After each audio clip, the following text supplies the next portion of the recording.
So, just to kind of respond to my partner's point of view on co-sleeping, I don't agree with it being significantly lessening SIDS if it's in the context of sharing a bed. Now, if it's in the context of that child being in a bassinet in the same room as the parents who are sleeping in that room, then yes, I would agree with that. However, you still come into the issue of that parent or parents losing a lot of sleep because of the child constantly crying over and over again.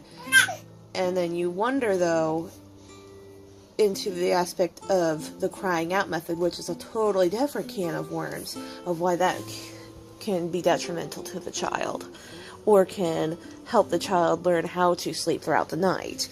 But, to each their own on parenting style.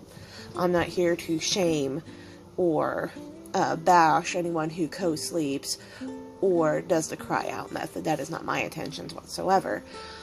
However, I worry greatly for the parents who choose to bed share in the form of co-sleeping, because there is such a huge risk of smothering your child by accident, especially if you're the kind of person that doesn't realize they roll in their sleep, and you could roll over onto your child and accidentally suffocate them. And as a mother, I am all for skin to skin bonding, the whole nine with my child. But I still believe that there is better ways to achieve this without compromising the safety of your child. If you're going in the long lines of bed sharing, but in the lines of a bassinet by the bed or their crib in the same room, then yes, co-sleeping, I see no issues in that aspect.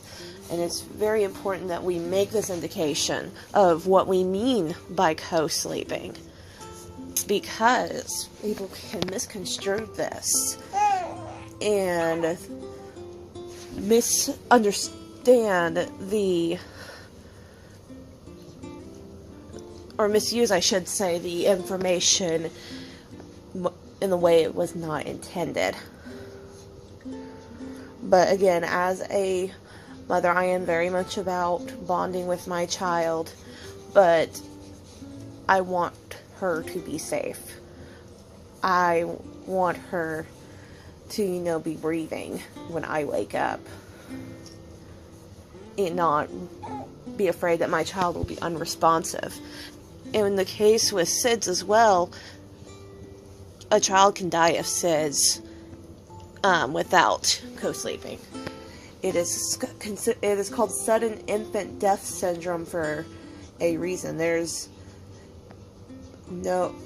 when coroners cannot find an explanation as to why the child has died. They would suspect suffocation by accident, but besides those lines, I feel the risk is too high. And as my partner was talking about how breastfeeding is the norm, which I totally agree, it is indeed the norm, but again, you risk almost falling asleep on your child because the mother's biology, they are pretty much hardwired to get sleepy and to almost fall asleep while breastfeeding, because that is nature's way of trying to make sure the mother gets enough sleep to care for their child.